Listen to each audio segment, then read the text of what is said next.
When I wait, you 24. For my ankles hit the floor. Take a break, say thank you, Lord. Then I dip up out the door. Don't lack it, I can't afford. Built tough like a Ford. Pack the word like a sword. This a battle, this a war. For your mind, it's a war. For your time, it's a war. For your money, it's a war. This ain't funny, it's a war. For the kids, it's a war. For how you live, it's a war. For your focus, it's a war. We ain't joking, it's a war. Let's tell the squad to squad up. Let's uplift and lift God up. He laid down his life and got up. Rather we wins or lose, they not us. Can't tie us down or hold us back. Bible blicky, we holy strap. It's a war and we on attack. On point like we on up.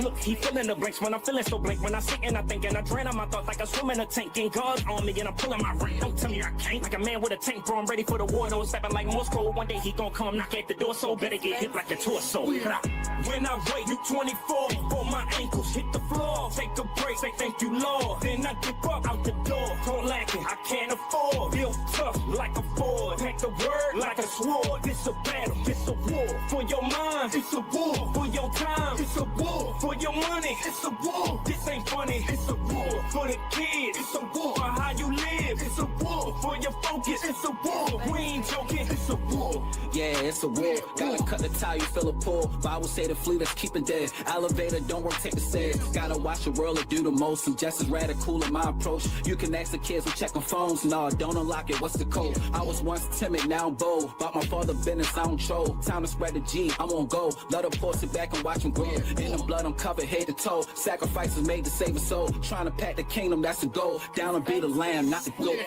When I wait, you 24. For my ankles hit the floor. Take a break, say thank you, Lord. Then I dip up out the door. Don't lack it, I can't afford. Built tough like a Ford. Pack the word like a sword. This a battle, this a war. For your mind, it's a war. For your time, it's a war. For your money, it's a war. This ain't funny, it's a war. For the kids, it's a war. For how you live, it's a war. For your focus, it's a war. We ain't joking, it's a war. Fighting with a masquerade, war. The devil I eradicate. I'm a soldier for the Lord above.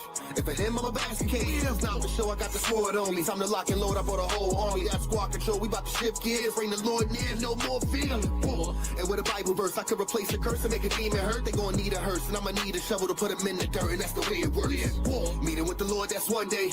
Gotta read more than Sunday. Rather be a victim of the faith than the face of disgrace. I be making a mistake. When I wait, you 24. For my ankles hit the floor. Take a break, say thank you, Lord. Then I dip up out the door. Don't lack it, I can't afford. Built tough like a Ford. Pack the word like a sword. This a battle, this a war. For your mind, it's a war. For your time, it's a war. For your money, it's a war. This ain't funny, it's a war. For the kids, it's a war. For how you live, it's a war. For your focus, it's a war. We ain't joking, it's a war. We're at war. We're at war. We're at war. We're at war. We're at war. We're at war. We're at war. We're at war. Welcome to the Unapologetic Apologists. My name is Stelman Smith Jr., and today we are going to be covering a couple things. Number one, Mike Winger and a couple of his friends over at the Minor Prophets YouTube channel. Big shout out to them, by the way. Uncovering a ton about the Passion Translation of the Bible, Brian Simmons. We're going to be getting into that to lead into a deeper discussion of what exactly happened in the church that made that become something that was just so accepted and advocated for. Mike Winger himself asks that question, and I'm going to get to that later. And then on the Rumble side, by the way, go to Rumble. I lost my graphic here. Yeah, go download the Rumble app, watch this. Link is in the description of this video if you're watching on YouTube, so you can go watch on Rumble, follow there, because we will be doing a whole separate segment of the show talking about women pastors.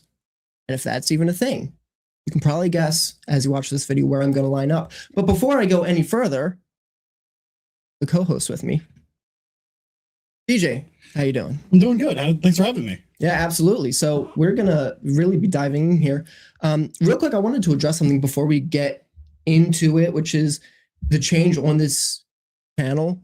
If you'll notice, it's been a lot different the past couple weeks than it has been in the past. I am going to get back to be having guests like Ryan Mullins is coming on next month, but I have moved in the direction of comedy. And just so people don't think I'm trying to steal anyone's trademark, I've said this in the past, Steven Crowder's been a huge influence on me, and even the reason I wanted to start this channel years ago. So as you see the channel moving more into comedy, things like that, just want to let you know where we're going. And yeah, I really enjoy it. So we're actually going to jump right in here. Let me go ahead and make full screen. And so, okay, so yeah, forgive me. Let me set this up. My notes are kind of all over the place. It's all right. I know you're nervous. I'm your most prestigious guest that you've had so far. Yes.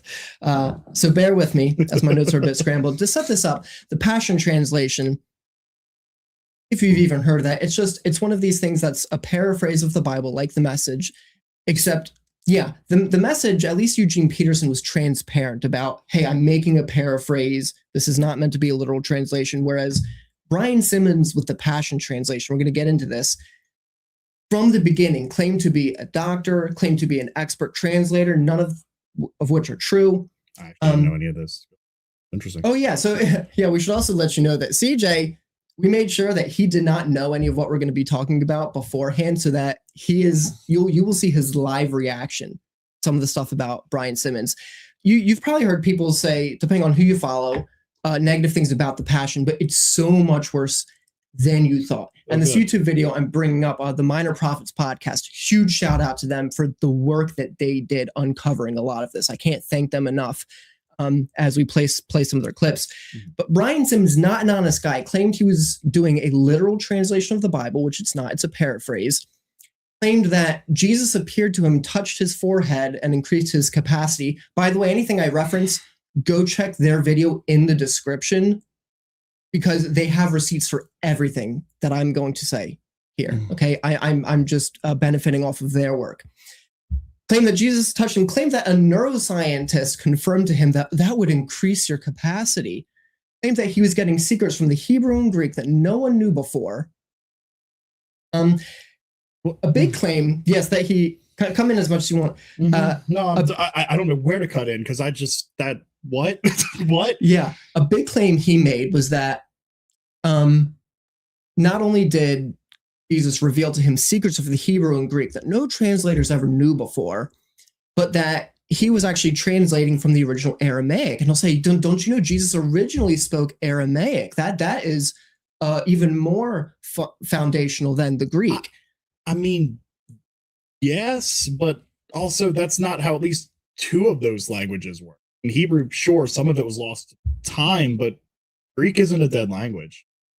Yeah, well, it gets even worse. It's so hard to believe as someone who's not fluent there's secrets to the language. Yeah, and it gets even more crazy when you find out that when he says, oh, actually the Aramaic is more primal than the Greek because Jesus spoke Aramaic. It turns out what he's talking about, there are no original Aramaic texts, which he makes it sound like.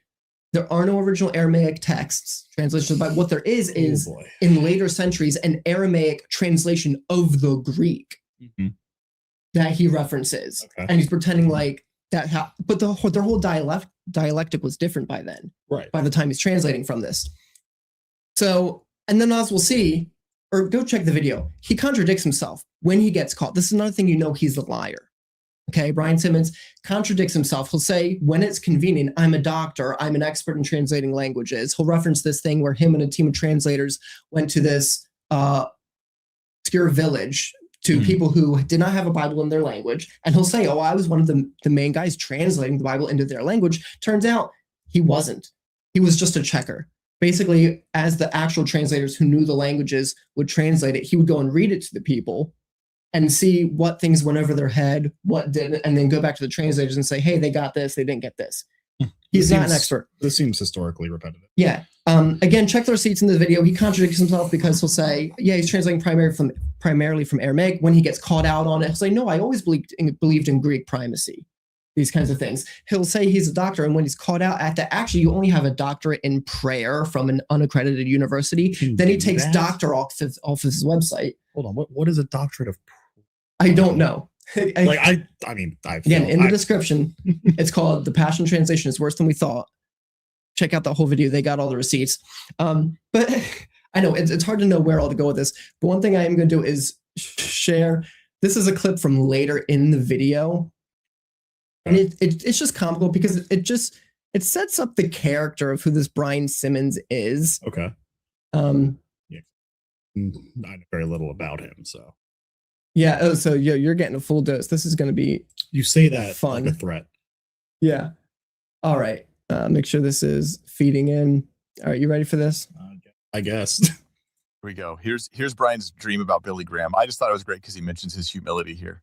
Dream about Billy Graham. Okay. Love it. The Lord resists the proud. You want God to resist you?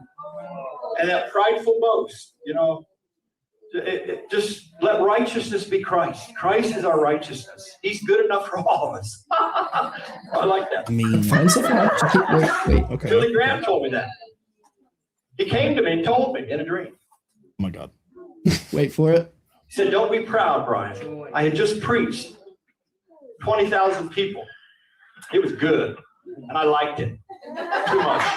And Billy Graham on the front row, after I came down from the platform, he came, put his hand on my shoulder, said, don't be proud, Brian. Jesus makes anyone look good. He makes anyone look good. I'm fully qualified to be humble. I'm fully qualified to be humble. Notice it was part of the dream that he preached to 20,000 people and it was really good. Mm-hmm. And then Billy Graham in the dream puts his hand on his shoulder and says, don't be pride. Okay, Don't be cool. prideful. Like, okay, cool. I'm a guitar player. I've maybe once in my life had a dream that Jimi Hendrix told me I was one of the greatest of all time. Doesn't mean it's true. Like, what? Well, you'll see the way this guy operates is everything is these supernatural claims. Jesus touched me on the forehead. We'll get to the angel But like, in a minute. there's also a whole lot of hand laying. I mean, that was Billy. The Billy Graham put his hand on my shoulder. Like, there's a whole lot of like symbolism there. Yeah. Oh man. Okay. But this is his shtick, right? Because on the one hand, he wants to claim he's an expert, he's a doctor, he's an expert in the original languages. He's not. He doesn't know any of it. Okay, we'll get to more of that later. Also, can I just interject that qualified to be humble is the most oxymoronic sentence I've ever heard. That one was hilarious. Insane. I know. That's why I insane. wanted to set that up, because that's the kind of guy we're dealing with. And he's not that's the equivalent of like, I'm the most humble. Like, Yeah. All right. And I think one of the things, and it depends on his audience and who he's talking to, because on the one hand, okay, even if you're an expert, you don't do translations by yourself. That's not how they work. Second of all, on the other hand, Jesus touched you. He increased your capacity. He revealed to you secrets of Hebrew and Greek. If that were true, because I'm a continuationist, I believe miracles are possible today. Yeah. If that were true, then it might not matter if you're an expert. Because if that literally happened, then fine, Jesus could supernaturally reveal this to you. The thing is he needs to build himself up and build some credibility. On one hand, I'm an expert. On the other hand, it's completely supernatural. Exactly. But they contradict one another, because if the supernatural is true, you don't need to build yourself up. Yeah, and if you need to build yourself up, it's not supernatural. Yeah. Yeah. And by the way, it gets worse. So here's a clip. Let me make sure I found the right timestamp. Yeah. Of him contradicting himself. So this is another thing he claimed to get this off the ground. He claimed that the reason he named it the Passion Translation is because an angel named Passion visited him. Yeah, I've heard about this. And helped him out. Okay, but this is what's funny. Wait for this clip, because depends on who he's talking to. He'll just contradict himself and he doesn't even care. A bit of background on that. Well, you have to understand, too, the two audiences the Passion has been shopped out to. First, it was really strong, charismatic audiences. So he would have the strongest claims, wild claims. What normal Christians would think, whoa, that's kind of spooky. He would have all these kind of claims. And so in that stage, when he's appealing to those people, he says, on the Sid Roth show, that when he's asked, why did you name it the Passion Translation? And he goes, oh, well, there's an angel with my ministry called Passion. That's the name of the angel. And so he names it the Passion Translation. So it's named after an angel. Now you shop that out to the wider church, and all of a sudden people are like spooked by this. And so he later said, no, I never said that. This is a rumor. Why are people making stuff up about me? Poor Brian Simmons. He's persecuted, right? And I've been asked, here's the receipt. I've been accused of, well, you had an angel named Passion that came to you to help you write the Bible. I said, that's news to me. I wouldn't mind that. I mean, angels do minister to God's servants, and they're in the Bible. Names.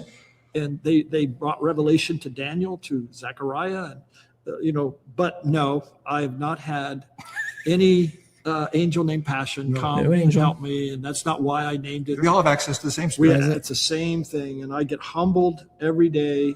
Oh, he's I so humble. hide myself in Christ, the wraparound glory of his presence. So where'd you come up with the Here it word is. passion translation? Well, years ago, I saw an angel named Passion in our church meeting. And the Lord spoke to me, not audibly, but internally, and said, that angel is with your ministry. It's the angel of passion. And it turns out that he's just changing his story. I will say on me entirely, important. Brian Good is for a Mike, yeah. liar who lies through his teeth, and I have tons of evidence to show it. And it's related to his translation, related to his translating credentials. He makes claims about doing stuff in prior translation work that never happened. He says to one group of people, I've been translating in this field for decades. Not remotely true. He's never even been in the field of translation as far as professionally. That's never happened.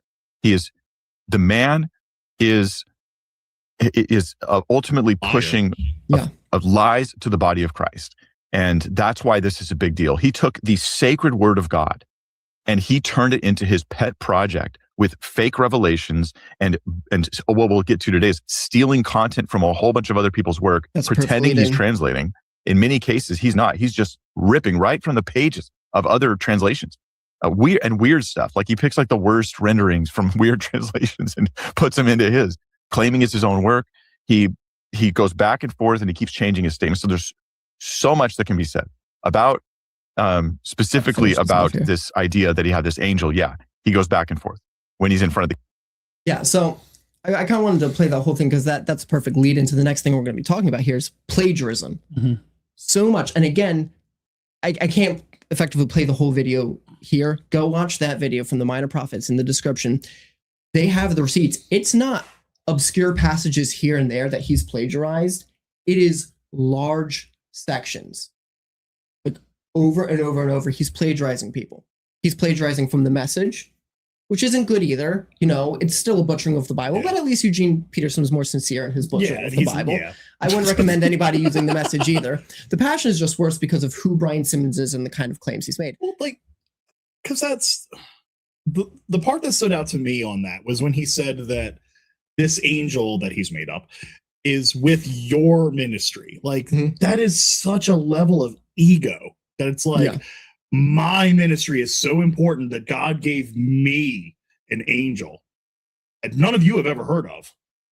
Yeah, but it's for me specifically, and for me to get this out. Like there's a whole lot of, and maybe I'm reading too much into it. There's a whole lot of like picking up on like just the ego stroke. Like it's just like, you know, all the claims of like, you know, it's all the same spirit. It's this, it's that, it's that. Like that just feels like damage control. It feels like damage control from being called out. It's like, you know what you're doing. You know exactly what you're doing.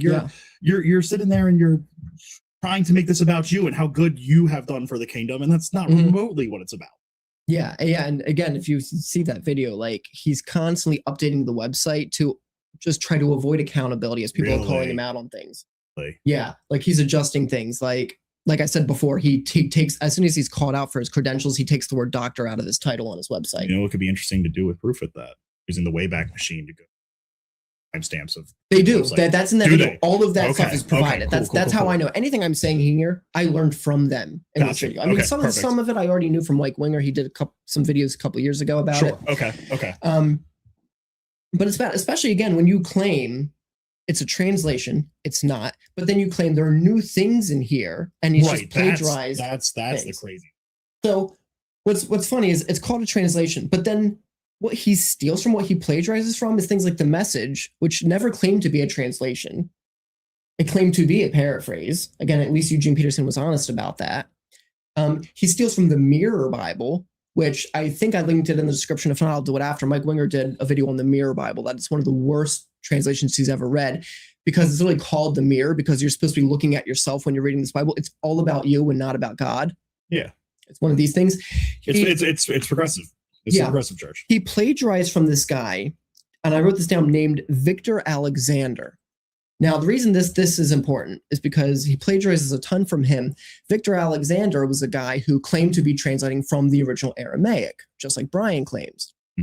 Now, he was a weird culty guy and had all kinds of stuff in his translations on his website. He would publish them all on his website, had all kinds of culty stuff like about Jesus comes to give us glory. It's all about our glory and things like this. What? Yeah. What?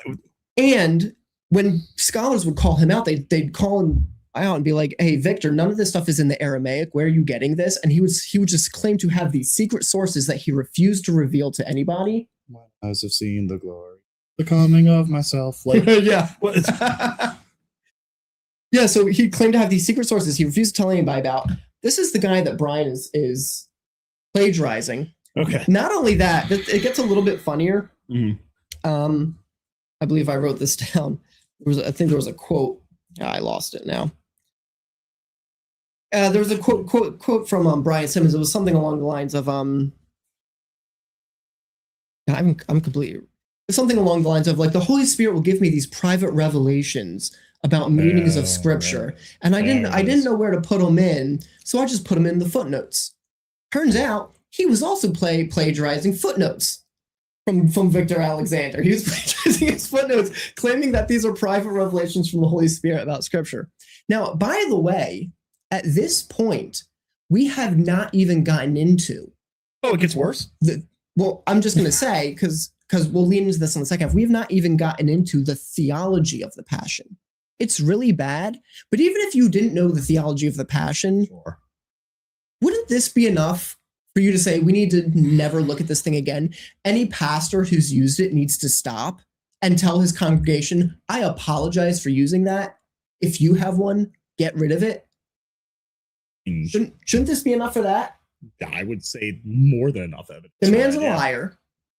He plagiarized it, lied about the angel. We know, again, as someone who believes that God could potentially hypothetically do that, when he contradicts himself because of who he's talking to, we know that he's lying. Yeah. And that's the biggest problem too. And it's something that Mike Winger, since we're using off his clips, a lot of things that he talks about too, is that in this wave of like the progressive church, there's a lot of cover-up culture. I'm totally coining that from him. I'm not plagiarizing it from him, just the record show. His quote. But it shows to piggyback off what you're saying about, churches that use it holding account. Like that's the whole point of accountability in the Bible is the accountability among brothers and sisters of the church to like, if you're doing something wrong, own it. Yeah. Own it. Even if you didn't know at the time, it's like, okay, we understand, like, you didn't know any better. You may not have known that was the context behind it or anything. And that's fine, but there's still a point of accountability where I have to be like, all right, well, now that I know, what do I do with that? Now that I know, do I keep going because it's worked for me, because it's comfortable, or do I, or in a lot of senses, do I want to admit I was wrong? Because we all go through that. We all do. Or do you take the step with your brothers and sisters to be like, no, I messed up. That's on me. Move forward, like you said. And he won't do that. Again, they give receipts where the guys who made the video, contacted him to get his side of the story on things. And he does this weird thing that I hate throwing out the term gaslighting all the time, but it's this weird kind of like fake humility where he's like, oh, I'm really interested in hearing your criticisms, and we're doing everything we can to rectify that in the new editions coming out, with no apologies for the past editions that he plagiarized and stole people's money for. Should we keep a tally for all the TikTok terms you can get away with? But we got gaslighting now. But no, you're absolutely right. And it's just, it's insane to me that it's insane to me to double down as hard as he is when the evidence is there. Like, it's not like hearsay from a couple people that like it's everywhere. And you're just going to be like, nah, I didn't like it. It almost seems childish to double down that hard on something that you have been proven to be lying about to hundreds of thousands of people. It's insane.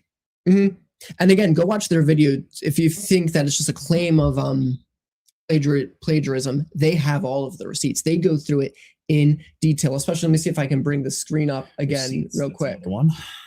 Hold on. Charismatic audience. It was an angel. That's why I named it Pat. Okay, yeah, this guy on the... And he's Minor Prophets? It's the left of your screen, right here. He's Minor Prophets? No, so the guy on the far right is the owner of the channel, Minor Prophets, so you shout out to him. Guy on the far left, which would technically be to the right of Mike Winger, but to the left of you, if you're looking at it, is the one who did all this work of finding ways that Brian Simmons worded things in the Passion, and then would go and he would type into this website references to every single translation, and it would only appear in that wording in the Message or in the Wow. or in the New Living Translation. Really? So yeah, certain things like this, or in the Mirror. And that's how we can prove that it's. Send me that after this. Yeah, Appreciate you. that's how he can prove it's plagiarized. By the way, because as he gives the example, it's like sometimes you'll use the same wording. If you're with a team making a new translation, you'll find yourself using a lot of the same wording because you're all translating essentially from the same Greek and Hebrew, because right? there's only one. Yeah, and so he gives the example of like in Psalms when it says, "The Lord is my shepherd; I shall not want." That might be so close of a accurate translation that will show up in your new translation if you're doing a new one. But if all of a sudden you have a phrasing that completely differs from the Greek or the Hebrew in a way that it's not there before, like the Lord is a special comforter who holds my hand, and then that's the same one that shows up in Brian Simmons' translation to give those kinds of examples. Right. That's how you know it was obviously plagiarized. And I can give credit where credit's due because I know that there's been churches that I've gone to. I'm sure there's churches that you've gone to where sometimes with the Hebrew, the translation can get spotty. And the only reason I say that is because sometimes it's misaccurate because a lot of times the original Hebrew will have very specific words for specific kinds of one thing for like love, murder, etc. Things kind of like that. They have very specific wording that sometimes gets a little translated lazy, but the core message is still there. And then you can just go back and run it. But like, at least you could still point to the word. Right.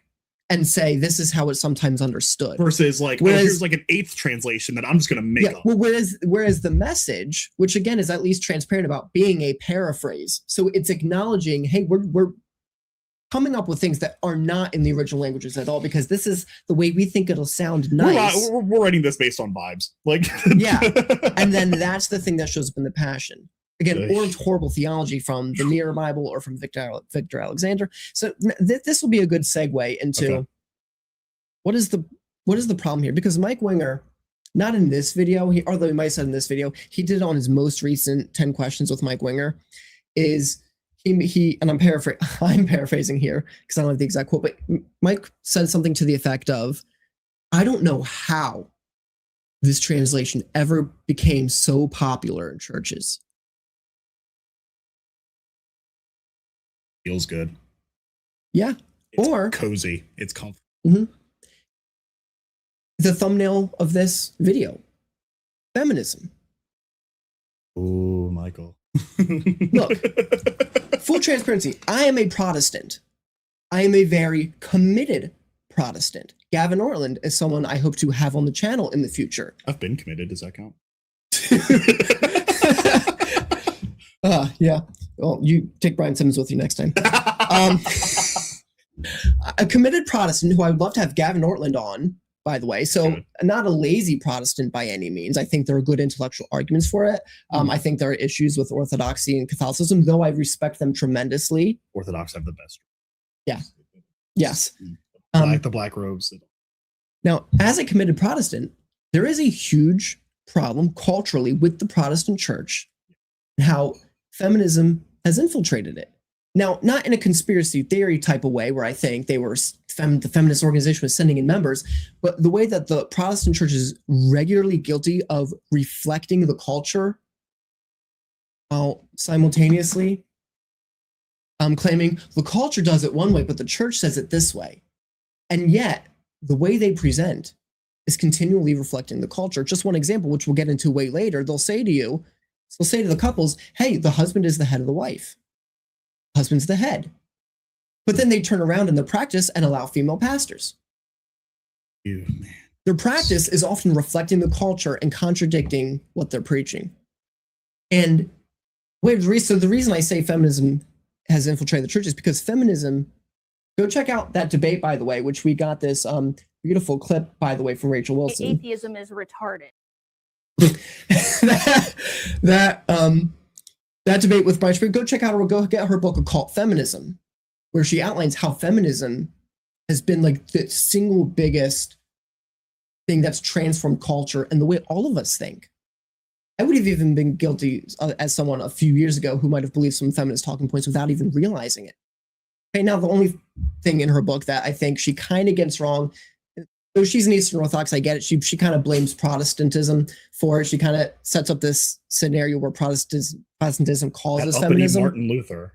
Yeah, she kind of sets up this argument where Protestantism causes feminism. Now, I would disagree because she's also constantly talking about how feminists would say that Christianity is the enemy, whereas if Protestantism was effectively giving them the go-ahead and that was their Protestantism, they wouldn't have seen it as the enemy. So it seems to me that she's more outlining something that I'm talking about, where unfortunately Protestantism kind of opened the doors to becoming more like the culture. Sure. And so as feminism really changed the culture, the Protestantism, the Protestant churches kind of just started becoming more like the culture because they do that. Yeah, I mean, makes sense. Now, what's the main effect of this been? Something I've been criticizing the Protestant church for a long time, a lot of churches I've been to, and I didn't even put the pieces together until I started looking at Rachel Wilson's work. But I started wondering, why is everything seem to be based around emotions? If you look at the worship music, Yeah. like they talk about, oh, you have to have a spiritual experience, a spiritual this, and like that's all fine if it's an effect of right worship. But if you notice, the songs are picked out for their emotional impact on the congregation. They're constantly, the music now, the modern Christian music is being written to be accepted by churches. That's why you see all these popular phrases like the breakthrough appearing in all the Christian songs on the radio, because they're trying to make their theology accustomed to what the church is teaching so they get their songs sung in church. And it's all about appealing to emotion because they want everybody in the church to feel a certain way. The messages, I'm constantly criticizing them for not having a lot of intellectual rigor. Read Hebrews chapter 5 going into 6. You're not supposed to be giving people milk every Sunday. You're supposed to be getting into difficult things. And yet the church wants to constantly preach the lowest common denominator. So not only is it not intellectual, but it's also emotional. It seems like they're just cherry picking the scriptures to fit a message that is to make you feel good. Yeah. I don't think they're doing it on purpose, but it's all about feeling that. And that's why I pulled out this quote from the video from Brian Simmons, where he says, Greek only reaches the mind, but Aramaic reaches the heart. And if you read the Passion Translation, if you read the message, that's what they are about. They're about the touchy-feelies. Everything makes you feel good. Even when I've heard the message quoted in sermons in churches, what they'll say is, oh, I just like the way it hits in the message. You mean the Greeks of Athens who were are renowned for their arts and right, music and other emotional things, those same Greeks? Yeah, right, exactly. Is his impression of Greeks just the Spartans? Who knows? Okay. Who knows? But that philosophy makes sense, and it fits with all of this, right? As the church has become more feminized because it wants to reflect culture, everything is read through the lens of emotionality, not intellect. It's no wonder why I've been criticized before for wanting more apologetics to be involved in the church. Because, oh, that's too heady. People won't get it. It'll go over their head.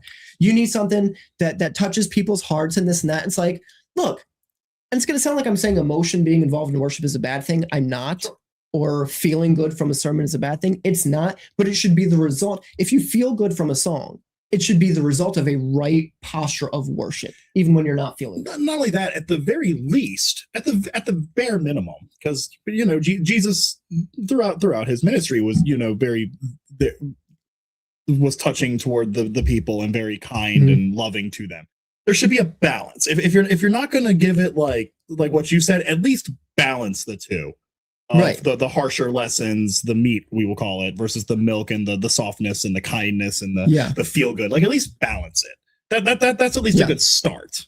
Yeah. I mean, and at least make sure, like, here's what I would have for worship songs, because also often a lot of bad theology I've seen get slipped in because they picked the worship song based on how it felt. So like, here's a change you can make Protestant churches. Find someone who's not even on the worship team, but who's honestly a pastor, so just somebody who you trust their theology, print out the lyrics from the song and have them read it and just check the theology. Like, there you go, because then you're not basing it on feelings and allowing bad theology to slip past your radar. And then when it comes to the messages, it's like, yeah, not everything has to be a dissertation on the Kalam cosmological argument, but like, do some of your historical research, make sure what you're teaching is true. And then if you want to use it to build people up, fine. But they start with, I want to build people up. What are some passages I can go find that attribute to this feel-good message? And then they're bound to mess up their theology. And a lot of it is eisegesis anyway. Exactly. Yeah. So that's a big problem. There's no context to what. Yeah. So I guess that's a lengthy way of answering Mike Winger's question of whatever happened in the Protestant church. that made it so that the Passion could become so popular. It was that they were already hungry for, because they'd already been doing it, as you just said, with eisegesis for years, making the Bible more emotional. They were already hungry for someone to come along and say, hey, here are the true words of God, and this is how it touches the heart, and it's so emotional.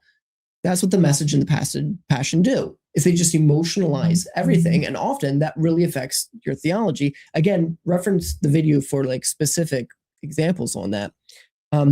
But I want to find, you talk for a minute, CJ, because I need to find this other clip from Brian Simmons in this video real quick. Boy, I get the spotlight. Foremost, I guarantee my mother's watching it. Such an inbox message coming. I can't wait. Yeah. But I mean, think you found it? Nope, this isn't Nope, it. I'm catching it up to the right timestamp. Oh boy. So. Okay.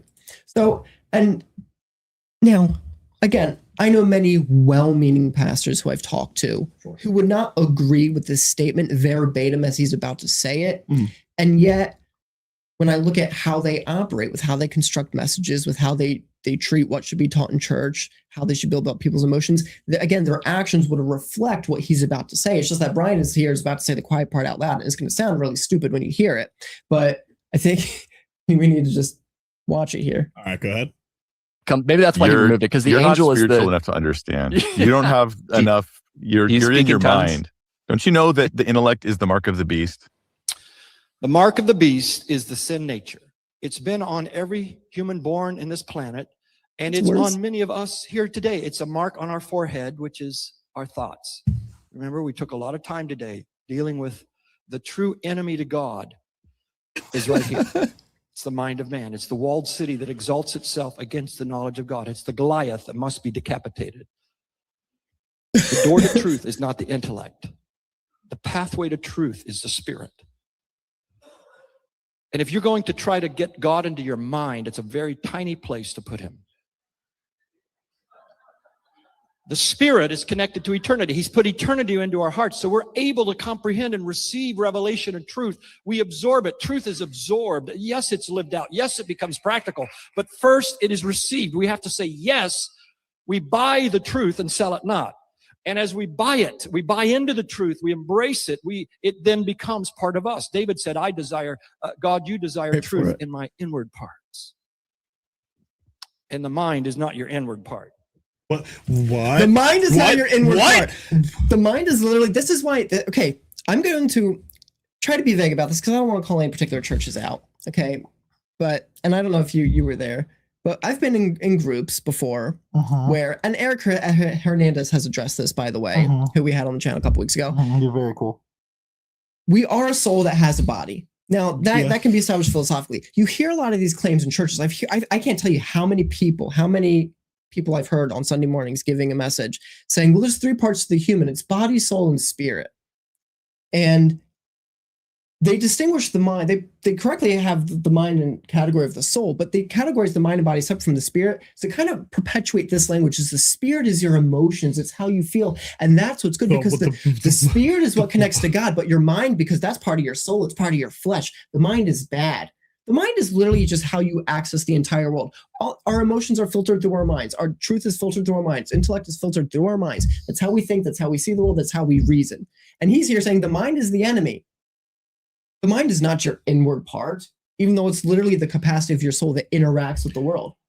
But again, the reason this is important is because what he's perpetuating is this philosophy that intellect is bad, emotions are good. If it makes you feel good, it's of the Holy Spirit. But if it's just in your mind, well, and by the way, are they saying that all atheists are the smarter people? Because I guess they're the ones claiming to use their minds to refute Christianity. Oh man, my favorite part of the Bible is love the Lord your God with all your heart, soul, and with all your enemy. Exactly. Yes. Well, that part. That's probably one of the parts he took out of his passion. I don't know. It'd actually be funny to see if that was in there. But I think that real quick, I want to play the rest. I think they make a joke here. Stomach. So I just took away your Antichrist. I hope you're happy. What? Whoa. Yeah, well, that is unfortunate that I just took away your Antichrist, your mind. Your Antichrist.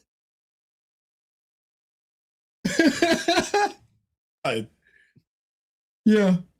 So I should have had your face full screen there. Let me just finish this out because the other. Your ministry is called Bible Thinker, Mike. It's an antichrist. It's the mark of the beast.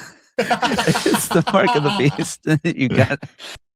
No. Stallman, see, he's thinking with his spirit brain. Right. That's different. At least that's what the Passion says. Oh, no, probably. You have to be spiritual. That's why they opened up with that joke. You're just not spiritual enough to understand this. Right? And again, I'm not saying that every single Protestant pastor or ones we've talked to would hear that and agree with what he's saying. But I think that the philosophy that drives his utterances right there is the same philosophy that drives the way they think about ministry and the way they run their churches, because it's emotion first. Which is feminism. It goes back to feminism. Okay, so he took away the Antichrist. Michael, it's no secret that I'm a metalhead. And he took it away. So like, what have they been singing about for years then? It's gone. He's gone. Yeah. He's gone. Yeah. It's funny. Now we have I think 2 more clips I have from him. You said his name is Mike in the clip, or was that the guy that was Mike from Winger? Mike Winger. He was addressing Mike Winger. I was about to say, cool. We now have Michael the Antichrist Slayer. That's gonna be an interesting part of the Passion, but I didn't realize he was addressing Winger. Wow.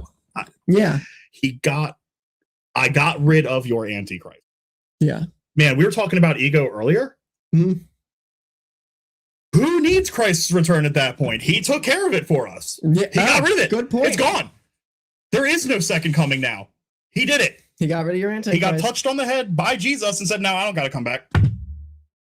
That's a lot of work, man. The horses, we got to get them stabled. We got to, there's a whole bunch of things. We got to break the seals. They're a little adhesive. I don't know if you know that. It's kind of hard to break. So I'm just gonna let you do it.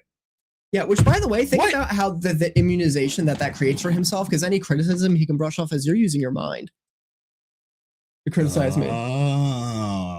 Which, again, he doesn't do. Like, again, you'll see the receipts if you go watch that video. Like, he claims the humble guy of, like, yeah, we're working so hard to make sure that these mistakes don't appear in the new translations, while simultaneously, like, denying that they're ever occurring. And I like, admitting he's lying. I miss when you used to do Maxwell Yates. You can argue better than some of them sometimes. It's crazy. Yeah, we're going to be I'm trying to set some people up that we can bring Maxwell Yates back. For those of you who maybe haven't been watching, I got a couple years ago. Yeah, that explains why you're. I'm sorry, against all the cares. Yeah, he touched his headset, so he automatically played the video. I don't know if you guys heard that because it wasn't up on screen, but sorry, that's what happened. My ear itched. Yeah. Okay, hold on. I want to pull this up. Yeah. Deuteronomy 4:2. Do not add or subtract from these commands I am giving you, just obey the commands of the Lord your God that I am giving you.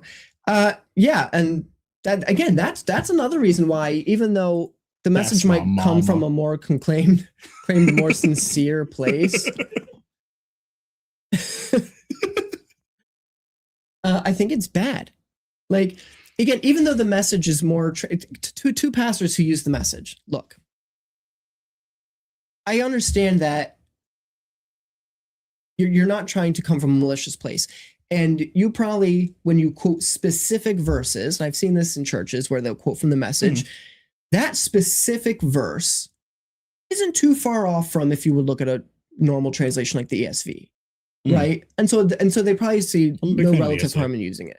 Especially again, Eugene Peterson at least is transparent. Hey, this is by the way, I would like to tell these pastors also real quick that Eugene Peterson has actually said he never intended for the message to be a primary translation, and he himself even cringes when he sees it used in churches. Really? Yeah, he said that. So it's supposed to be like a learning tool for new beginners. It's supposed to be like an introduction for beginners. See, and that makes sense. That's useful. When my wife came back to the faith, some of the other texts were a little hard for her to wrap her head around. And she would come, she's come to you a couple things, she's come to me on a couple things. But like, if that was the original point and purpose of the message, that makes a lot of sense. It was. And so I will credit Eugene Peterson from that. However, I don't even recommend it for that, because there are plenty of places you've looked, and I've read them in church groups, and people have like died laughing. Some of the examples.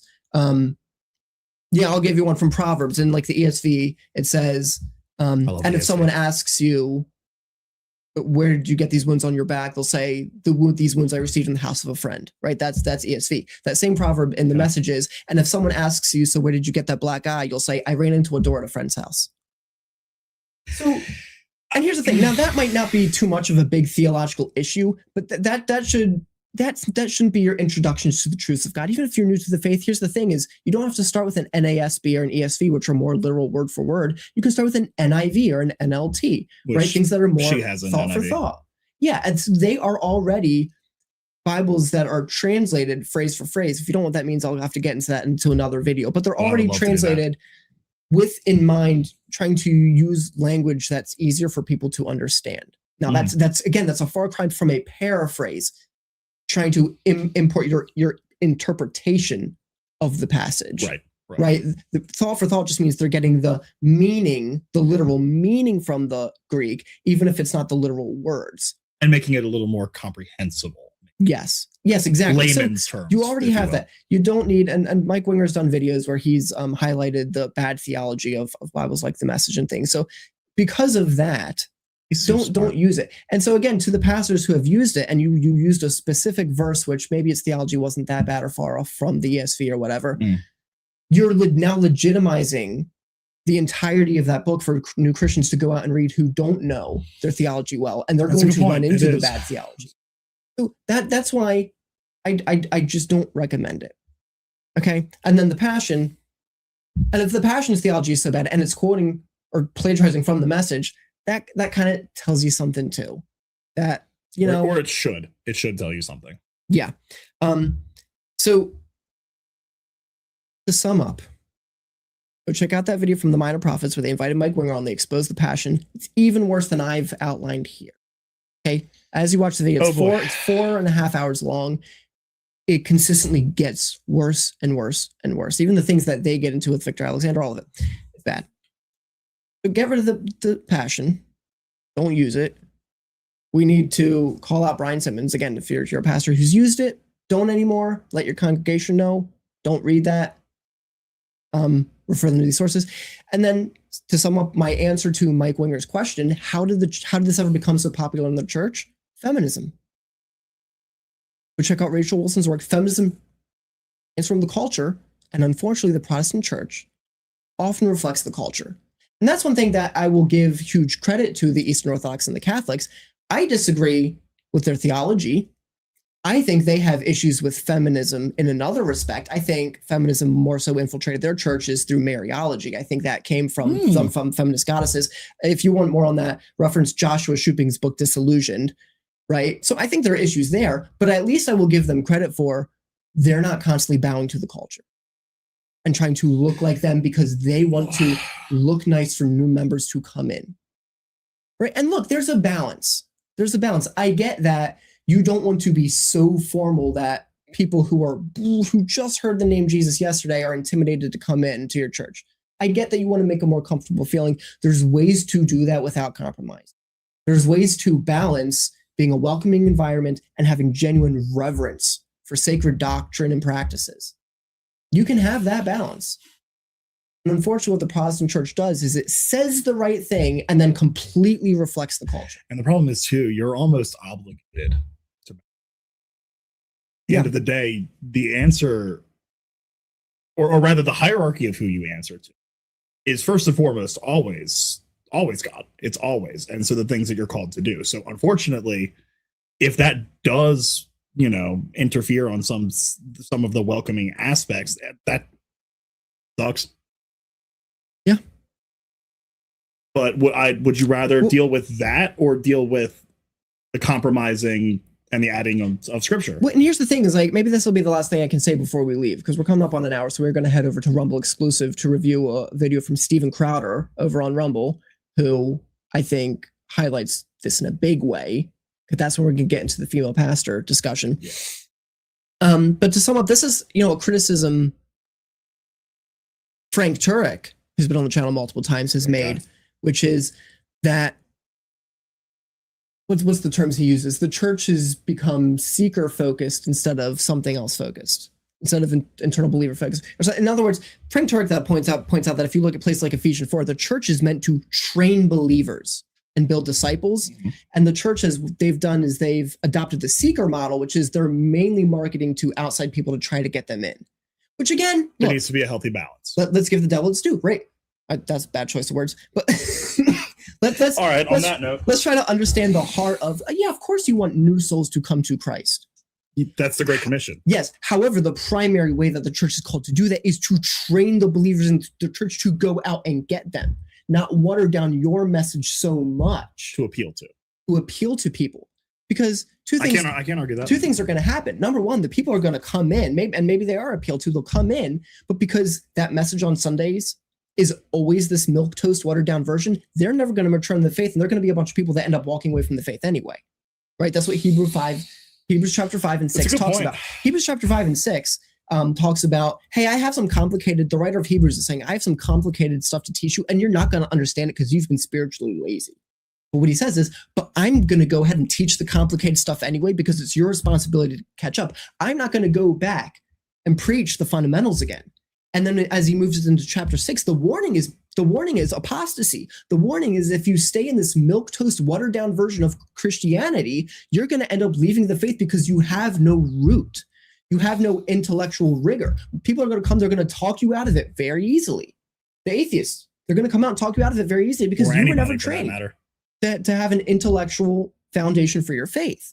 You were never trained to defend Old Testament passages like slavery. When's the last time you've heard a sermon that did that talked about Old Testament slavery? And here's the challenge from atheists, and here's how we answer. That's a good point. I can't think of one. I can't think of the last time. And so what happens? Matter of fact, it's been in our own personal talks. Yeah, they have these kids ministries where look at these kids praising and worshiping. Look how the Lord's moving. And again, good. Not saying it's bad, but then these kids go off to college and their professor says, well, your Old Testament promotes slavery, and they're like, oh, great, I'll leave the faith. Or Jesus was copied from pagan mythology, which is a stupid lie. The zeitgeist movement. Yeah, exactly. That's a fun one. This is why Hebrews warns us about this. This is what will lead to apostasy. So not only, again, are those the kind of people you're attracting in, as people you're never going to build up, but then you're not only are you not building up your current members so that they're in danger of apostasy. Again, Mullen is here, not a Calvinist. I do believe in apostasy is a real thing. But as far as you do want to reach the outsider, you're not training your people to go out and be evangelists. And again, I can't remember if I said this last week or before. Evangelism is apologetics. Two things are the same thing. Unfortunately, what's happened in the modern church is apologetics has become this niche little thing. How many times have we brought up apologetics to someone and they've said, what is that? I mean, the only reason I knew anything about it at all was I went to a private school my whole life. My senior year, we did a year of it. And it was a well fleshed out year. But then when I went to college and failed out, I did take an apologetics course on my own just to kind of further what I got in high school. I'm like, oh, this is a thing. This is what we should do. That's interesting. Yeah. So but for the most part, you don't hear anything about it at all. Yeah. And let me be clear about this. Apologetics, because look, it's transformed because arguments transform. Right? Paul wasn't running around giving cosmological arguments or fine-tuning arguments because the science wasn't there then. Okay, but apologetics has become pushed into this niche little thing. It's hyper-intellectual. Again, not spiritual enough. It's hyper-intellectual, and it's only for like those niche people who like to think too much and do philosophy, even though that's not our main thing is we just like the spiritual vibes. We like the emotional vibes. And so apologetics is treated as this niche little thing. And what we've done is we've called evangelism, the church called evangelism, sharing your testimony. No. Biblically, evangelism was never sharing your testimony. It's a ready defense of the faith. Right. It was always arguing and giving evidence for the faith. Testimonies, Paul says, were for fellow believers. Yeah. It was encouragement. It was encouragement for fellow believers. That's what your testimony's for. To stay strong. Yeah. To convert and to evangelize. It was always arguments and evidence. It's just that how that's done has changed. Paul did it by reasoning, especially when he's talking to Jews because they already accepted the Old Testament. He said, hey, here are your scriptures. They predict Jesus. That was how he argued. But he argued. He gave them evidence. And sure, so what that looks like is different for us. But the fundamental practice of arguing and giving evidence is not different. That's what evangelism is. Now, I do want to cut you off, Stelman, because I hear clickety clacks in the background. We should probably check the comments before we click off, just to make sure we're not missing anybody. Yeah. Oh. Yeah, here we go. Jesus answered him, love the Lord your God with every passion of your heart, All the energy of your being with every thought that is within you. So now the mind is within. Well, so that's what's funny. So he's kind of contradicting himself. So you see, he probably deliberately took out the word mind. Thank you for finding that, by the way. He probably did deliberately take out the mind, not realizing that he also said your thoughts are the mark because they're on your head. Yeah. He's like, your thoughts are right here. Good catch. That is a great catch. Thank you. Thank you very much. So I'm sorry, I kind of went off on a tangent there. There are 2 clips I do need to play. Stillman, if anybody knows us, that's how this goes, and it'll go for another 3 hours. Yeah, it's okay. So I got to find the next timestamp in here because this is going to get into, okay, so I said summary, and then I just went off on like a 10-minute tangent. That's what he does. Yes, that's what I do. So summary was, how did the Passion Translation get accepted? Feminism had already built the roots in, because the Protestant church turned out to look too much like the culture, which was transformed by feminism. That's how you got it.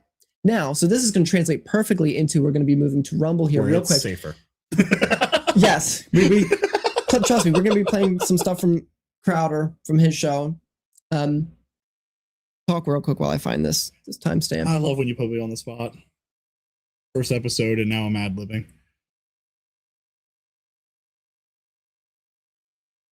No, I am interested to see where the tie-in is going to be on this going forward with discussions on why it got to here and the emotional sides of things. I'm curious to see where you tie into. Well, I'm specifically tying this into the female pastor issue because it shows a specific bias in favor of feminism culturally and emotionally, because this is arguably one of the things is it doesn't feel good to tell women they can't preach. It doesn't feel good to say you have to submit to and obey your husband, right? Like, how many times have you heard a message on, and they'll say, women, you're called to submit, and they'll never tell you what submission is. They'll say, oh, I'll tell you what submission's not. It's not that the husband can be domineering, and it's like, okay, yeah, fair enough, but they're too afraid to say what submission is, which is obedience, which is you don't always get to have a say. That doesn't taste good. Exactly.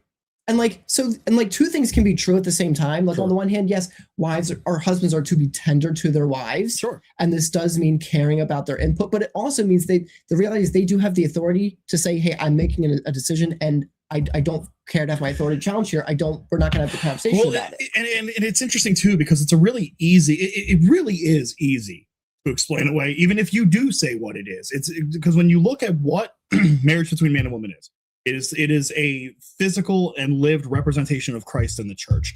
And if you want to just break it down simply, does Jesus ever obey us? No. Who are we in the equation? And here's the other thing, right? When it says, because even Christian women will say this, will just say, well, I'm okay with submission, but my husband better ask for my input. And I think, okay, the passage is submit to your husband as the church unto Christ. In what case would Jesus ever actually come to you and say, this is what I want you to do? And you would say, I'm not doing it until you get my input. Again, that's not comfortable. I'm not saying we're infallible like Jesus, but I'm saying the authority we have been given is to reflect that authority. Sure, but I think in a less literal sense, when you come to the idea of the partnership, the two becoming one, things like that, you would. But even then, the roles are clearly set up and defined. And again, it doesn't. Let me caveat, right? People are always going to read into something that you're not actually saying. I'm not saying the husband has the right to be an abusive asshole.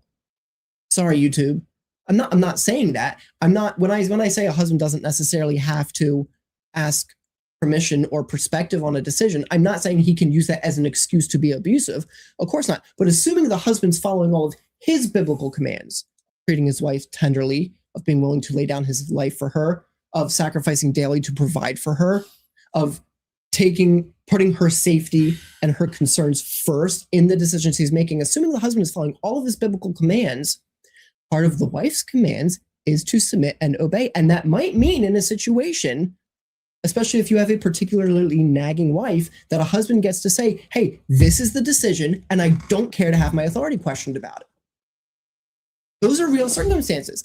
I'm not saying that, again, if the wife is also following all of her duties, that he will ever feel the need to say that. I'm simply talking about the roles allow for it. but we don't say it because it's uncomfortable. I don't know what hurts worse. The topics that you hit from me or me imagining. Look. Again, because caveat. I'm ready. People are going to clip me.